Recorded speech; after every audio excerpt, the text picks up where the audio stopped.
Why does it hurt so much when the day breaks?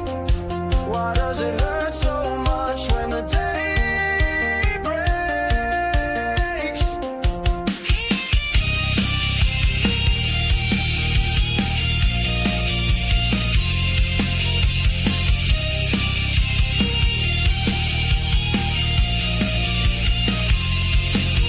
It's the Cornbread Man Morning Show on your radio. It's the Cornbread Man Morning Show. It's the Cornbread Man Morning Show on your radio. It's the Cornbread Man Morning Show.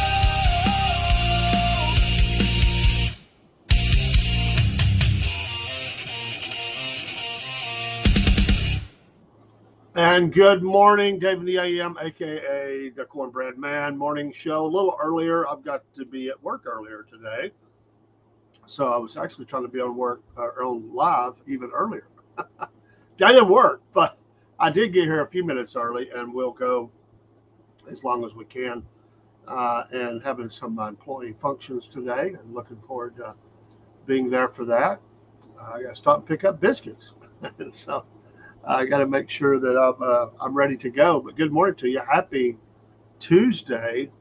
I'm so excited about the show last night. It was just, sometimes everything just flies together. And, it had Three Ravens Publishing was one of the first, wasn't the first, but it was one of the first guests that we had on. I mean, we had a handful, not many.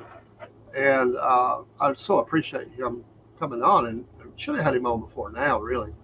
I just know he's busy, and I don't want to take away from his time, but I love the idea. Love the idea of this Halloween release party for the book, and see if we can combine two worlds here and help each other out. It just introduces us to a whole new section of folks, and it hopefully introduces them to a whole lot of folks as well, and many who will buy books. Don't forget, if you watched the show last night, how to get your free audio book that'll introduce you to the series. And that was great. I didn't expect that. I didn't know he was going to do that. It's not for him to do that. It's good marketing, great marketing, really. And we talked afterwards, and we're talking about having lunch soon, because we're in the area.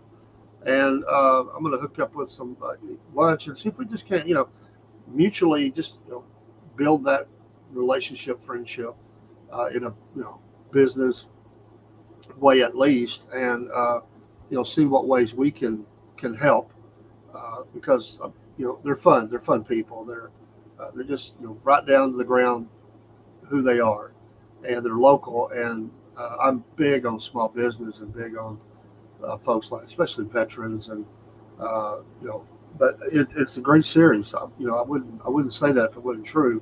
The ones I've read, and every time he talks about a new series, I get the same, like, wow, I got to read that. So I was thinking, I've got to get on there this evening and go ahead and purchase another one.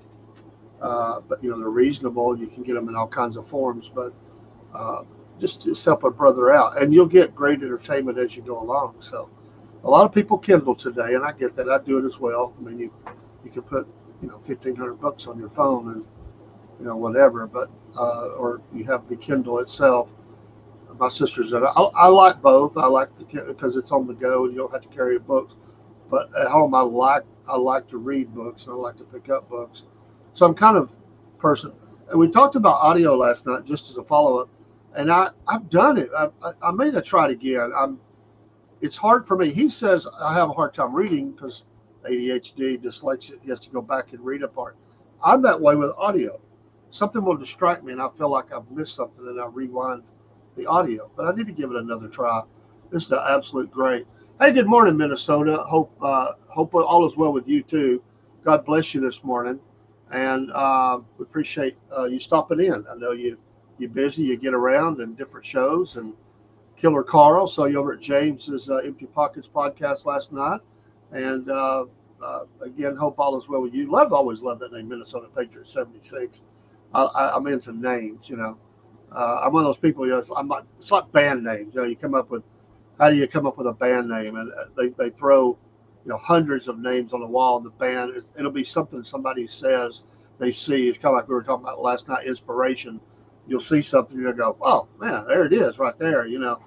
All the names that I've came up with, I didn't come up with the names, by the way. I didn't, I mean, what the things I use on stage here, like Dave in the AM, when we first started our morning shows, we didn't have a morning show in the beginning. It was all nighttime shows. Occasionally we would record in the early afternoon if we had an interview. I took off work before and came home, did an interview, and went back to work. Early days, we did a lot of recording anyway. We weren't live. We couldn't go live. I mean, we were so new, we couldn't get live. I remember the first time we went live, it was like, wow, we get to go live. But I said, let's start a morning show. And Rob was like, I'm not a morning person. I don't know. And so we kind of settled on the idea of 3 that we do together. And then most of the times I'm doing a fill in on the Tuesday, Thursday. But we said, well, let's try it. We'll try one, see how it goes. Well, now we couldn't think about our podcast without it. And so like the first day I'm going in I think it was the first day of new live. I'm going in, you know, okay, what am I going to say? And I just put Dave in the AM because you haven't seen me in the AM. And I just used it a bunch. So every day I'd go in there, I left it Dave in the AM. It kind of stuck, Dave in the AM. That's kind of sounded like a radio handle or something, you know. I kind of like it and stuck around. And so I still have that, and I use it Dave in the AM. Most of the time you'll see that on the screen. The Cornbread Man, because we are the Cornbread Nation as well. And we have the Cornbread Nation show and all kinds of, you know, logos and stuff off of that. And it's part of our business name, Southern Fried Cornbread Nation. I was going on the Angry Conservatives podcast for his interview series. He contacts me and says, hey, I want you to know I've got the advertisement up. I hope you like it. Are you okay with that? I looked at it. He said, I called you the Cornbread Man. I said, oh, it's cool, man. I like it. And so we had fun with that. And I still put it on the screen. I don't have it on today. I put it on behind me. That logo he made up. And man, did that stick. I just liked it. It kind of rolled off the tongue, the Cornbread Man. And I came up with the superhero kind of graphic behind it. Was on there when, if you saw it before I popped on the screen. And it just kind of stuck. But what my point in all that is things just kind of happen. That's inspiration. And I don't know. I struggle sometimes in how to put a name together. I'm not, you know, because I like a lot of different stuff. And so when you're talking about Patriot, we have Patriot. I mean, Thursdays is my Patriot morning show.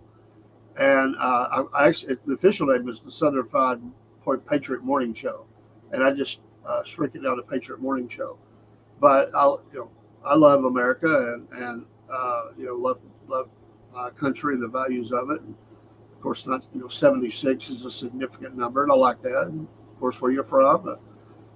So, you know, but I like that. Every time we're in the podcast and somebody's name pops up that I go, oh, I like that name, I'll pop it on the screen and I'll tell them because I don't know, I look for that kind of thing. I just think it's cool. Sometimes they're funny. Sometimes they're bad.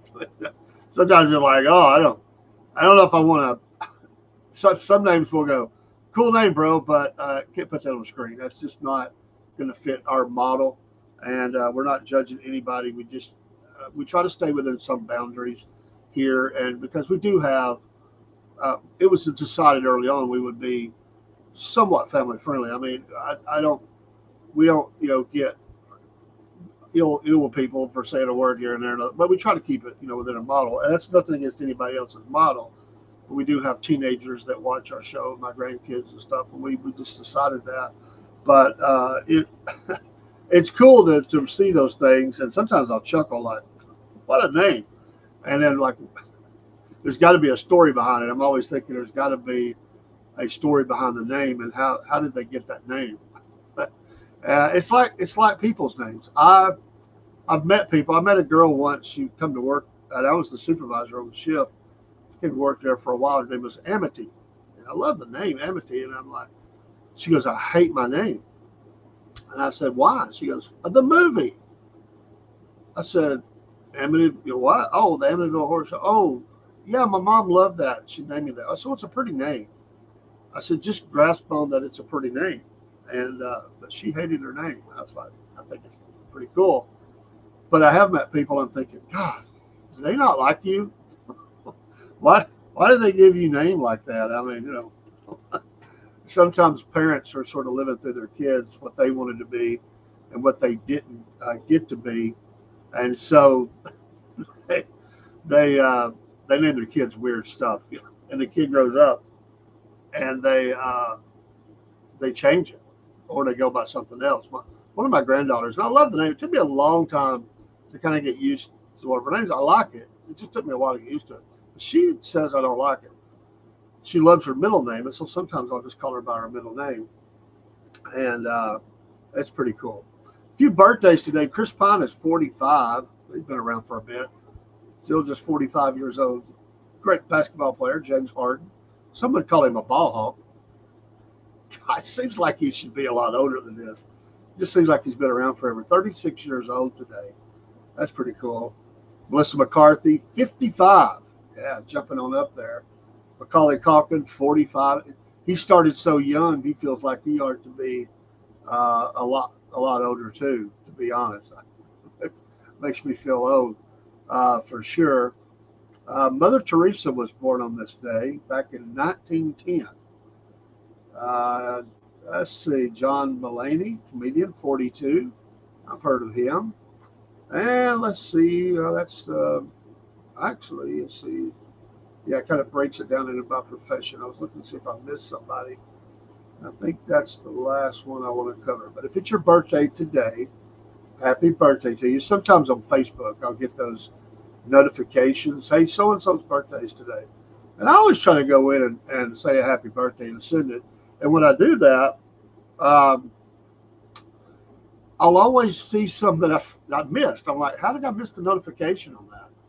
And so I don't care if it's a day, 2 week later. I'm still going to tell them. I get a lot of thank yous for that. Like, I really appreciate that. And so if it is your birthday, all right, you made it another round around the sun, and you're still here. That's something to celebrate. Some people say I hate birthdays. Well, celebrate life. I get it. When my grandkids, let's see, the oldest one is 17, and they go all the way down to like 3. And of course, when you're a teenager, in fact, my granddaughter that lives with me, we had her birthday party in July, recently. And so I was asking them, I kept my granddaughter said, you gave a speech. I said, that was by design, and I didn't want you to ever forget your 13th birthday. And I was having fun. I tried to be funny. Of course, to them, I'm probably totally square. But I got them involved. And I had these teenagers all the way from girls, mostly. It was one guy, one man, all the way from 10 to, I think 15. And I was talking about all those milestones that they haven't got to yet. Of course, 15, your learner's permit. 16, you get to drive. I mean, that's a big deal. People look at 16, wow, I get to drive. And of course, 18, even though they think they want it, sometimes they regret it. I'm an adult. I can make my own decisions. I can move out. I can, okay, yeah, you can do all that. 21, for obvious reasons. And then after that, it's kind of like they feel like they're dying. I remember nobody wants to hit the 30, when you're in your 20s. It's like, oh my gosh, I'm going to be in a grave next year. I'll be 30. And so you have this you're leaving your 20s to never return. And it's like, wow. I remember that thinking, wow, I'm going to be 30.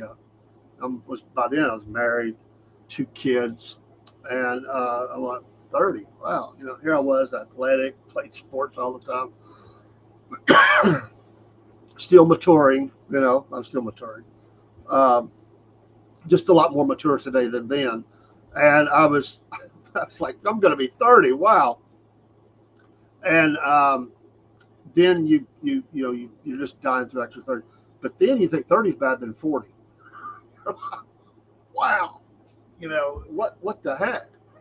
And so by the mid 30s, you're reading about baseball players, football players that are retiring because they're too old. You're thinking, oh my gosh, like, am I old now? But I feel good because that's really a peak time. It really is. Men really are great, doing great in their 30s usually.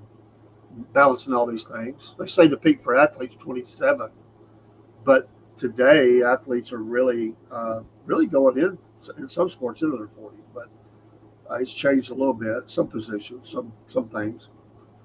But then you're going towards the golden years. You get to 50, and that was I don't know why that. None of the others really bothered me. 50 was kind of weird, but right before I turned 50, we started raising our granddaughter, and that was kind of a weird, odd time. Like 50, wow. It really made me stop and think, not in like a sad way, just what have I accomplished? What things I haven't done. Is time's running out. It really takes you take stock. How soon can I get a senior discount? I got some at 50. I didn't ask for them. They said, "You want a senior discount?" I'm like, "Do I look old enough?" They're like, "We're giving it to you." I'm like, "Man, am I falling apart?" So I just turned 60, and it's funny to look back. It's what made me think about. I turned 60 before she turned 13. I was thinking back through all those stages, and honestly, 60, I was thinking, how are you supposed to feel? I felt really appreciative. Like, wow, I made it. The only thing that I think about is that starting the podcast and starting the career that we have. And I've done podcasts before. This is a total different level. It's going to a different level. We're taking. I mean, we're in for the long haul. We're in. We're going nowhere. As long as there's breath in my lungs, this is something we're going to be building and growing, hopefully for a long time. And so then I started thinking, wow, my dad died at 60 something. Like, okay, just praying. Man, I hope I have this really good, healthy, long life, and so that I can be there for my granddaughter, my family, and enjoy this process where I'm at. It's like, man, I wish I started 10 years ago, but it's just timing, and it's just the way it is. And so, no matter what your age is today, enjoy it. And we tend to look forward or backwards. We're really never looking at right where we're at. It's always forward or backwards. And the older you get, the more you look back, and we start talking. I catch myself doing it all the time. I'm thinking, God, do I sound like that? Because we say, I remember, but that's not a bad thing. It's not a curse. I remember. I remember. There's some things I remember, and they're cool. Now, to young people, it sounds like, oh, yeah, you walked 10 miles one way to the one-room schoolhouse in the snow. I mean, we always say that. Well, my dad actually did. So I never did it. And I always tell people, no, I don't have stories like that. I rode a school bus. Or my family didn't pick me up and drop me off. They said, get on the school bus. I never had that. And we've done it for our granddaughter. But and really the reason is I didn't want her. She rode the school bus some because she wanted to. The reason I didn't want her to do it was not because of us thinking we're too good for her, is the violence. We talked about this the other. Well, actually, I talked about with another granddaughter because I said, "How do you get home?" I take her to school most days, and I said, "How do you get home?" The bus. She said, "Yeah." I said, "Oh." I said, "Well, that kind of stinks." I said, "The buses it could be rough." She goes, "Yeah, they are." I said, "Well, any day that you would like for me to pick you up, if I get off work early, I don't mind doing it." And she said, yo, I said, I'll have to be on the list. She goes, oh, you're already on there. I said, okay, I'll do that. But to celebrate, kind of where you're at and thinking, I've made it this far. I hope I have a lot longer. I have friends that, have died. I have people I went to church with, people I pastored. They passed, and it's surreal. It's like, I'm still here. I was reading this morning. I mean, the last tour of the Who, Roger Daltrey, Pete Townsend, 80. I think Pete's 80 or Daltrey won. I think they're both 80 or 81. And some people said it sounds rough. Actually, when I listened, it wasn't bad. I mean, for 80, but apparently they don't really. I wouldn't call it hate. They don't talk. They're two different kinds of people. They don't really get along. I don't think that much. So it's like after the tour, Pete said, I don't know if I'll hear from Roger ever again. I hope not. But thinking at 80, I hope y'all don't hold on, like go some sort of not talking to each other. You may not have long to celebrate that. Maybe you do. You just don't know. And that's the unknown. Every day is a gift and every day is a blessing. And it's what do I do with this? Like I can't accomplish everything I'd love to accomplish in one day. I've got several things. I call them plate spinning. I remember watching. I was always fascinated by those people who come on those talk shows. They would spin the plates. As a kid, that just fascinated me. And I always think of my life in those terms. How many plates do I have spinning? And is there a couple that's fallen to the floor? And which ones are going to fix to fall to the floor? Which one do I need to get going again? I don't know. It's just the way my brain works. And certainly with I've got career, I've got husband, grandfather, dad. I have two sons. I have the podcast. I have church. I have uh, many things that I have my hands in. I'm like Hillbilly was last night. All these ideas floating through your head, stuff that we haven't. I've got two shows that haven't even gotten off the ground yet that I'm so excited about. It's on my mind. I woke up, went to bed with one of them on my mind, woke up with it on my mind. I've got to get it moving here the next week. And it's just so many things going on. A test that I'm taking for a licensing, and I'm trying to study for that and deep into it. But I've got a lot more to go, and thinking I got to get this done over this holiday weekend. And just spinning plates. But it's not a bad thought. It's a good thought. It's like I got all this stuff going on. That's cool. They always say whoever they are. There's a lot of theys, but if you're able to find the thing that you love to do, you'll never work a day in your life. There is a lot of truth in that. It's a lot of work. I looked at Hillbilly last night. That's a busy man. He's got a lot going on. You can see in his face how hard he's worked. I mean, 5 years, just poured himself into it. Needed somewhat of a break from certain things. Trying to find life balance. And his words were, I try. I can see that in his face. But all these passions and how it's not work, but it is work. Because it takes time and it takes, keeping things moving. And he don't sit still. He's got things going. Plus all these other projects, car, motorcycles, blacksmithing, whatever it is. This man's busy, but he's loving what he's doing. And what an extremely smart gentleman too.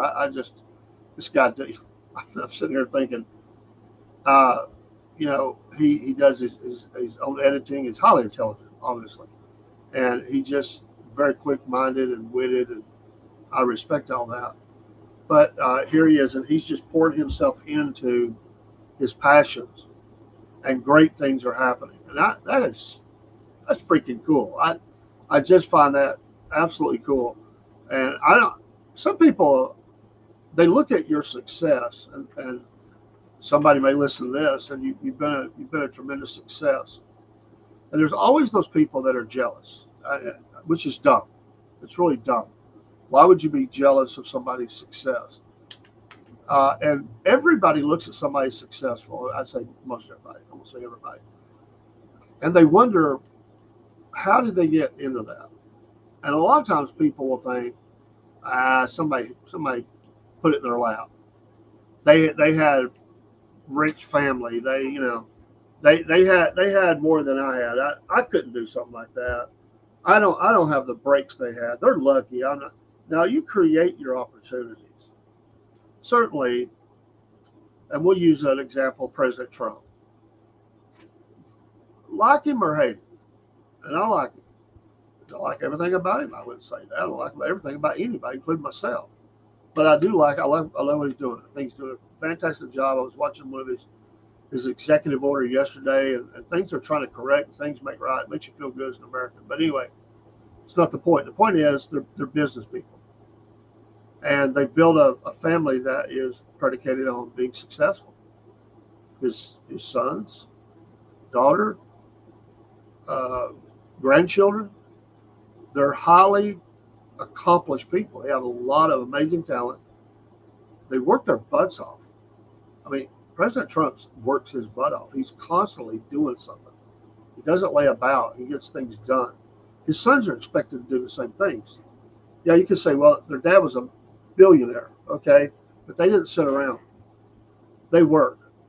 They just not up there. They're not Richie Rich, just up there. Dad's giving. They're writing checks and go around playing the clubs every day. They're working.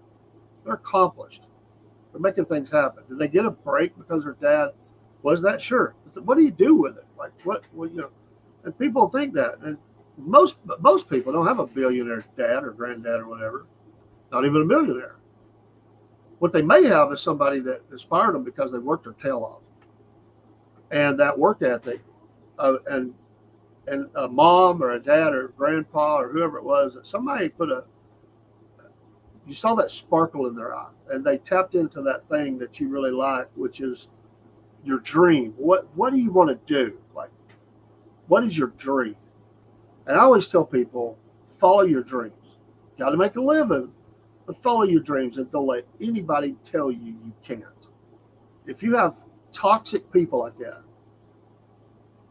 either find a way to not listen to them or get them out of your life, because those people will steal your dreams.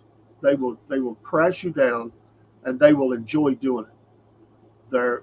They will find a way to wreck your dreams. And it's sad to think there are people in your world that's like that. They hate your success. They're jealous of what you've done. They think you've got it made. They didn't get the breaks. They're mad about it. Things didn't go their way. And they sit back and they just poke at everybody. They judge you. They hate your guts, honestly, from inside. They might be acting like they're your friend. They hate your guts. And we get hate on here sometimes. That's fine. I don't understand. I get people just like to argue, but if somebody doesn't like what we do, don't stay. Why stay? Why give up your precious life? And I'm on the flip side of that. I'm extremely appreciative. It really touches me that people give me their time. Time is money. Time is value. Time is. There's no way to get time back. Once it's gone, it's gone. How you spent that time is important. And the fact that you come and you listen and you tap in, and we have friendship. We may never even know who you are. I have people all the time that say, "Hey, I love your show. Watch it." I just don't say nothing. Thank you. I mean, you've given me your time. Obviously, you're getting something out of it. And that, if it's one person, when we started, we always said, we all dream, like, wow, it'd be great to have, a few thousand people, checked in. We have a lot of followers, but there's times we have hit above 100 in a show a few times. Now, some people hit in the thousands. I'm not driven by that. And I've never tried to be an analytics guy or market or anything. Early on, we had all these discussions about this is better, that's better. If you want to be successful, I said, I don't care about none of that. I said, I do this because I enjoy it. If I've got to think about every little thing I do and make it into a marketing pitch, I'm out. I don't mind. Certainly you want to grow, and certainly you look for things that people like and topics, and sure, but it's because I like it too. I don't look for things. I've never, in the history of this podcast, have I ever looked for a guest because I thought, hey, that would get me more viewers. Never happened. In fact, one of our longtime friends who's been on our show many, many times, the first time I called him or contacted him, I wanted him on the show. I stumbled across his own program. He was doing videos then. And I said, oh, I like the videos. I'd like to, this guy's interesting. I have an interest here. I'd like to talk to this guy. And the first time we talked, we were trying to arrange when he could come on. And he says, well, tell me what time slot you need to fill, and I'll see if it works on my schedule. And I said, whoa. I don't work like that. Like I'm not trying to, because to me it felt like and I don't know that he even meant it that way, but to me what it felt like was he was thinking I was just out here hitting on any program I could see, trying to get people on the air so I could say I put this person on the air. And I said, no, man, that's not what this is. I don't have time slots. We don't have a schedule that has everything booked up for the next year and a half. What we do have is we find people that come across our path, and we want them to tell their story. We think it's interesting. We just want to hear the story. And we would love for you to come on. It's like, oh, awesome. And to this day, we're friends, and he's actually a part of our show. And that's the Have Fun Forge on Rumble. Steve's a great guy. I love him. I don't know if he's listening today. I just wanted to know. I tell people, listen, and people do this all the time. I get it because they hear it all the time. they will say, like, well, are you just trying, what spot? I need to know what you got. I'm like, I will give you any slot that I can physically make it happen. What do you need? We don't try to make people force them into a spot. We just say this is where we usually have shows. We can build a show at any time and make it live, or we can record you if you prefer that. We just would like to interview you. We'd like to have you on the show, and I think that comes across. So we're not, you know, we get excited and we ask a lot of things because we're trying to drive the engagement, but we try to just let them go. We only really interject when they're kind of in between thoughts because I always tell them it's your story. I can't tell your story, and the more we meet people, the more we learn about their story. And at that time, we might interject something just for the sake of helping to share their story. But I'm really, at that point, not even concerned about my story. I want to hear their story. And that's why last night was so enjoyable. I learned things I didn't know about Three Ravens Publishing and about Scott, or Hillbilly. I love that we could have a nickname, Hillbilly. Love the name. And the more he talks, the more I capture part of his story and who he is. And I look forward to a long-term friendship between businesses as how can we help each other, and it's just friendship in general. So that's saying a lot. It's a lot, but I think that's important. You work your tail off and you try to build something. Haters are going to come along. Forget them. They're always going to be there. That's just the devil's crowd coming up. And whatever, if they hate you, they hate you. And I don't let that bother me. I don't want people coming around attacking guests or anything. So we try to stay away from that. And we let other people, we stay in our lane. We know our lane. And sometimes we'll jump into other people's shows. They ask us to come on. It's a great honor. And their lane may be a little different than ours, but that also is an experience, which I appreciate. But we don't try to get in their lane. I'm working out and again, as an idea I've had for a while. It was kind of sparked by another podcaster, but I would never try to go towards their guests. That's a unless it's somebody that needs to be on a lot of platforms. I won't do it. I wouldn't go to another person's podcast and say, "Oh, I'm going to get that person on," unless they were asking for people to do that. Like, hey, we really need to get the message out. Then at that point, I would feel like, okay. But I don't go and like contact them and say, "Ooh, I want you on our show now." I won't do it. To me, that's just a code or something. Just don't do. So I've been wanting a similar type person to come on, not because to be like them, because it's a great topic. And I've been sitting on it for weeks now, a few months actually, about 3 months, 4 months. And I was talking to a friend of mine, and we had a business meeting, and he mentioned something, and I went, "Hey, I didn't know you had a connection to that. Total different area of the country, total." And would you mind asking, would they be interested in coming on? And they're absolutely excited about it. We just got to get wind. And I said, I'd like to be on a reoccurring basis, if that's monthly or quarterly or whatever, because I think it's a great topic, especially in our time. And we're working out the details. But I never went looking for them. They came to me. He started telling me about this person. I went, "Oh, you have a connection. And tell me about that." And it's the way it always is. Now, sometimes we'll go to a festival and we'll run into people, and it's like the bells go off. Get this person's information. We need to further explore this. And sometimes it's just people that say, "Hey, would be willing to have us up?" But again, that's people coming to us. We never go looking for it. So I used to have a friend. He's deceased now, and I loved him to death. But he was always going, "Well, what you need to do." That was his favorite topic. And I'll take wisdom or information I can learn from anybody. I try to be coachable and all those things. But one time I turned it around and I said, "Well, maybe you need to do that." You always tell people what they need to do. What do you need to do? And so, but I'll learn from anybody, you know. And I was one of the things that last night as well, Hillbilly was talking about one of his books, what he learned from the first book to the next book.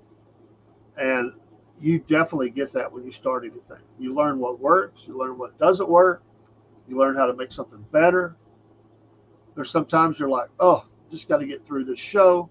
It's not the best. We're making do. The audio's not there. You know, this ain't working. It's frustrating. That's all part of the process. And everybody who creates or does, they all go through it. I remember the great Eddie Van Halen. This is how the artist thinks. And they did their live album with Sammy.